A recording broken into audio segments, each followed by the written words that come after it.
वित्त मंत्री अरुण जेटली की मुश्किल अब और भी बढ़ सकती है क्योंकि डीडीसीए घोटाले को लेकर अपनी ही पार्टी के सांसद कीर्ति आजाद ने प्रेस कॉन्फ्रेंस के जरिए उन पर बाउंसर्स फेंके हैं।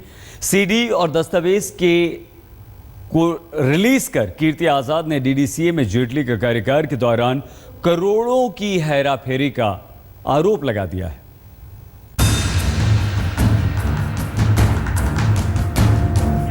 पूरे देश की नजर बीजेपी सांसद कीर्ति आजाद की इस प्रेस कॉन्फ्रेंस पर टिकी थी। दावा डीडीसीए में करोड़ों के घोटाले पर अब तक अनजाने अनसुने खुलासे का था।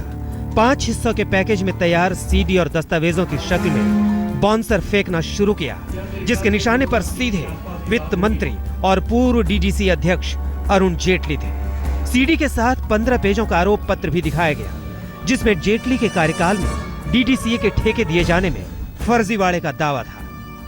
इतने सालों से वहां पर भ्रष्टाचार हुआ है, उस भ्रष्टाचार का निष्कर्ष तो निकलना चाहिए ना।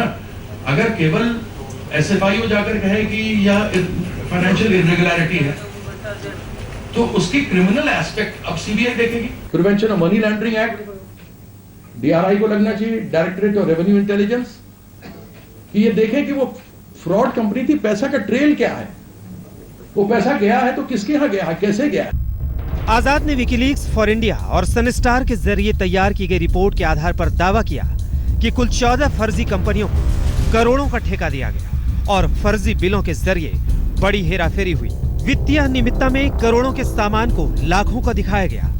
दावा किया गया है कि बिना जनरल एग्जीक्यूटिव मीटिंग के ही इन बिलों को पास कर दिया गया। आरोप में कहा गया कि किराए के नाम पर सुविधाएं आउटसोर्स करने में भी फर्जीवाड़ा हुआ।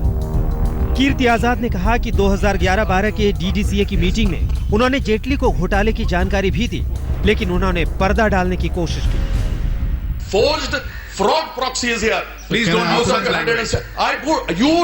You filed a defamation case against me. I defy you. Well, can I answer your question, sir? There are a lot of things I've been choosing to ignore. I'll choose to ignore them. Don't ignore. Please come to the point. You have called me rubbish. You've called me names.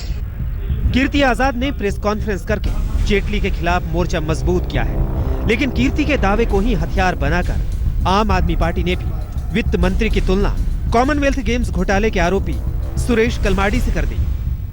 Arun Jaitley BJP के सुरेश कलमाडी हैं, इसलिए आम आदमी party कहती है कि BJP के सुरेश कलमाडी को फौरन अपने पद से बर्खास्त किया जाए। गैरों के अलावा अब तो अपनों ने भी अरुण जेटली पर जाल फेंक दिया है। इंतजार अब इस बात का है कि क्या वित्त मंत्री आरोपों के बाउंसर को हुक करेंगे या फिर नीचे झुककर मौन रहेंगे। दिल्ली से रीमा पराशर और पंकज जैन के साथ आज तक ब्यूरो।